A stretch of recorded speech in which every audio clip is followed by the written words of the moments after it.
మన రాష్ట్రంలో పౌర హక్కులు అనేవి రోజు రోజుకి క్షీణిస్తూ ఉన్నాయి. ఈరోజు మనం సిఐ నాగరాజును అరెస్ట్ చేస్తూ సిట్ ఇచ్చినటువంటి విచారణ నివేదిక మనం చూసినట్లయితే, రిమాండ్ రిపోర్ట్ చూసినట్లయితే, ఒక రౌడీ షీటర్గా ఉన్నాడు అనేటటువంటి పేరుతో అతన్ని అక్రమంగా లాకప్లో ఉంచడము, తీవ్రంగా హింసించడం మాత్రమే కాకుండా చంపేసి బూడిద కూడా మిగల్చకుండా చేసినటువంటి వైనం కనుక మనం చూసినట్లయితే, రాష్ట్రంలో ఎంత విచ్చలవిడిగా లాకప్ డెత్లు, ఎన్కౌంటర్లు, లేకపోతే ఎదురు తిరిగి ప్రశ్నించినటువంటి వాళ్ళని చంపడం అనేది సాగుతూ ఉంది అనేదాన్ని మనం చూడొచ్చు. దురదృష్టవశాత్తు దీనికి మద్దతు ఇస్తూ అధికార పక్షానికి సంబంధించినటువంటి నాయకులే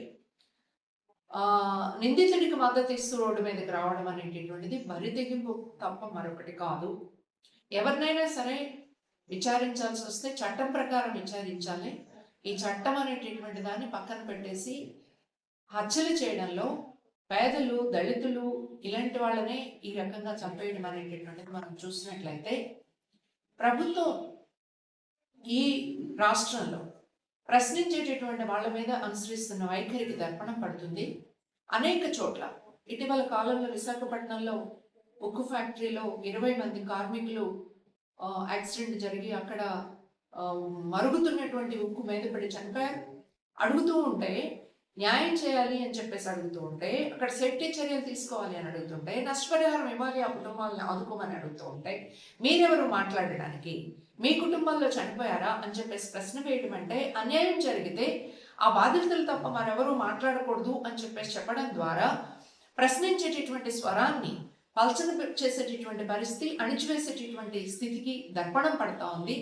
అనేక చోట్ల ఈరోజు ఫార్మాస్యూటికల్ కంపెనీస్లో కానివ్వండి, ఇతర చోట్ల కానీ యాక్సిడెంట్స్లో కార్మికులు చనిపోతూ ఉన్నారు.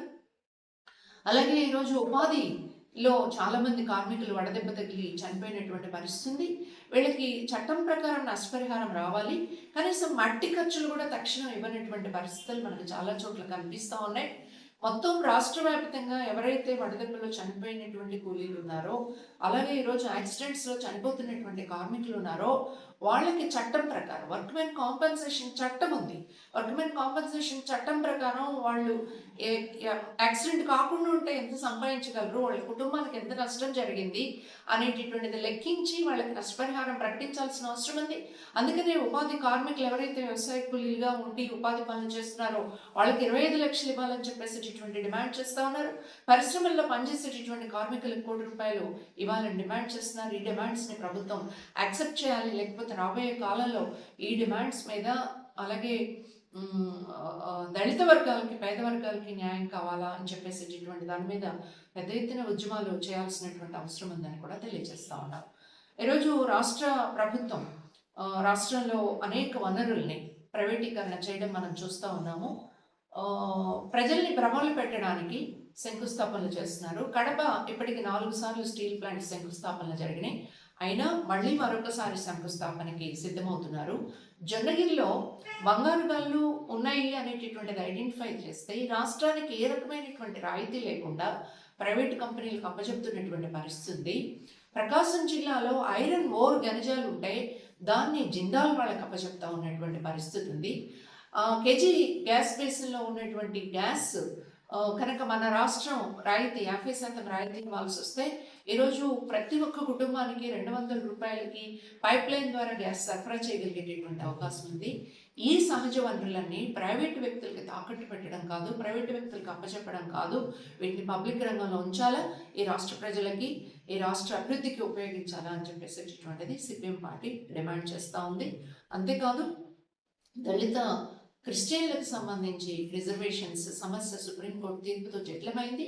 సుప్రీంకోర్టు పూర్తి ధర్మాసనం దీని మీద విచారించి న్యాయమైనటువంటి తీర్పు ఇవాళ దళిత క్రిస్టియన్లుగా ఉన్నప్పటికీ వాళ్ళ కుల వివక్షత కొనసాగుతున్నందున, వాళ్ళ క్రిస్టియానిటీలో ఉన్నప్పటికీ కూడా వాళ్ళకి రిజర్వేషన్స్ కొనసాగాలని చెప్పేసి డిమాండ్ చేస్తూ ఉన్నాము.